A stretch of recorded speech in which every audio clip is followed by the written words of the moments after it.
Federal Drive is presented by GEHA, Government Employees Health Association, proudly providing health and dental benefits to federal employees and their families. Visit GEHA.com. The State Department is directing managers to go back and revise recently submitted annual performance evaluations to give employees lower scores. That's all part of recent government-wide guidance limiting the number of top scores that federal employees can receive. Impacted employees say these changes could disrupt the collaborative nature of their diplomatic work.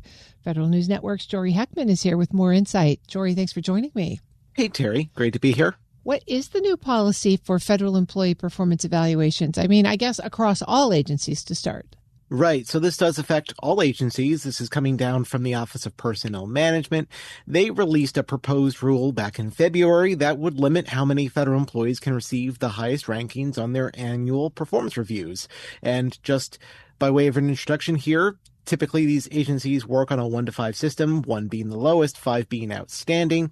And so what they're being asked to do here is remove a current ban on forced distributions, meaning that there would be a finite number of 5s, a finite number of 4s, and so on and so forth. And that really agencies should be being more strenuous with their grades, that a 5 should really mean something, that there's a high standard to that score.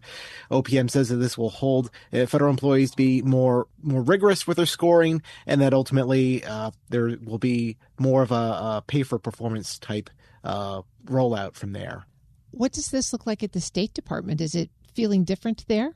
It is, yeah. So what we're seeing play out here at the State Department in reference to everything we mentioned with OPM is that the State Department is asking human resources officials and raters to go back and review and recalibrate employee performance reviews that they've already submitted. This is a fairly late in the cycle request. May is kind of the crunch time for May evaluation work. So with that in mind here, the State Department is asking raters and its HR team to go back and recalibrate these performance reviews. This is fairly late in the process. May is kind of the time where all of this gets buttoned up and submitted. And this is all happening because the department says that these scores are ultimately too high, that they're trying to get to an average of about 3.25 for its workforce, at least for the foreign service. That's worth pointing out here. And that they are trying to have people really aligned to that average that they've set forth. Jory, this is the first performance cycle that we're seeing this new guidance play out. Feels like we've been talking about it for a while, but this is the first time it's being applied. What are the impacted employees saying about how these changes are rolling out? They're saying a lot of things, one of them being that this is fairly late in the process, that going from a largely text-based to numerical rating system, that these are all forms that they've received only a couple of weeks ago, so that they are all kind of building the plane as they're flying it, so to speak. And so there's some pain points there with all of that. Another point here is that people are concerned that this is going to push more diplomats out of the Foreign Service at a time when they've already lost a couple hundred as a part of widespread reductions in force, because the Foreign Service operates much like the military. There's an up or out promotion system where if you don't get promoted within a certain window of time in your career in the Foreign Service, you're basically shown the door. You're saying that these are people that we're not investing more time and resources in, and that they should be doing other work. And that's more likely when there are finite top scores being distributed across the workforce here. And one other component of that is that the State Department is bringing back the idea of low ranking, the idea that if there are people who are scoring low on their performance evaluations, that they may be recommended for removal. One other element here is that, based on what I've heard from Foreign Service officers familiar with everything going on here, junior employees in some cases have been asked to accept lower scores to the point where they're no longer in a position to be recommended for promotion, and that those higher scores have in essence been saved for more senior staff who may be competing for performance pay. Has the State Department issued an official agency position here?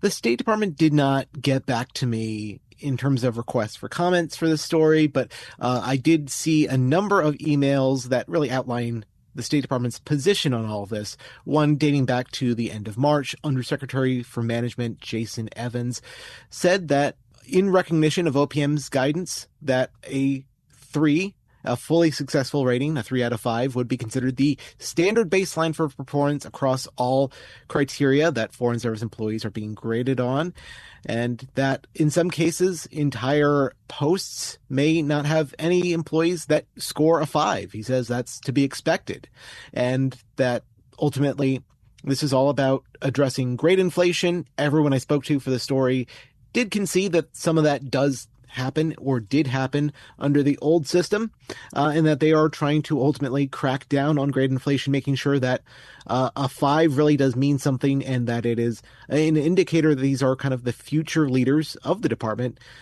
rising up the ranks.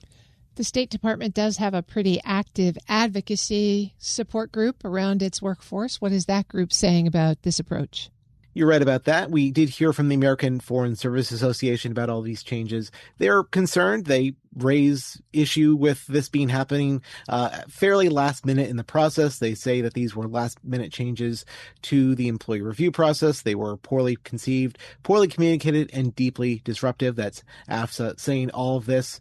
And they say that this is not the kind of thing that you want to have out there when the Foreign Service is also trying to do some recruiting. They had a pretty aggressive social media campaign out recently saying that they are trying to bring in new members of the Foreign Service. And this is also at a time when the Foreign Service did recently officially separate about 250 Foreign Service officers from rifts that began last summer. So all this is happening simultaneously, but AFSA says this is not the kind of message you want out there when you're trying to bring in new recruits. Jory, even with all of the concerns that we've just walked through, you haven't seen any indication that that's going to change anything that the State Department is doing right now. This process is going to roll out until it's finished. That seems to be what I'm hearing and seeing in all of this. The State Department did recognize, because some of this is being dropped on people last minute, that they have pushed back the deadlines here a little bit. We're talking a matter of weeks to buy people more time here, that all of this should be finished up and submitted by the end of this month, by the end of May, that these ratings and these evaluations should be completed, submitted to leadership, and then the next steps from there will go forward. That's Federal News Network's Jory Heckman. Jory, thanks for this update. Thanks, Terry. You can find his story at federalnewsnetwork.com.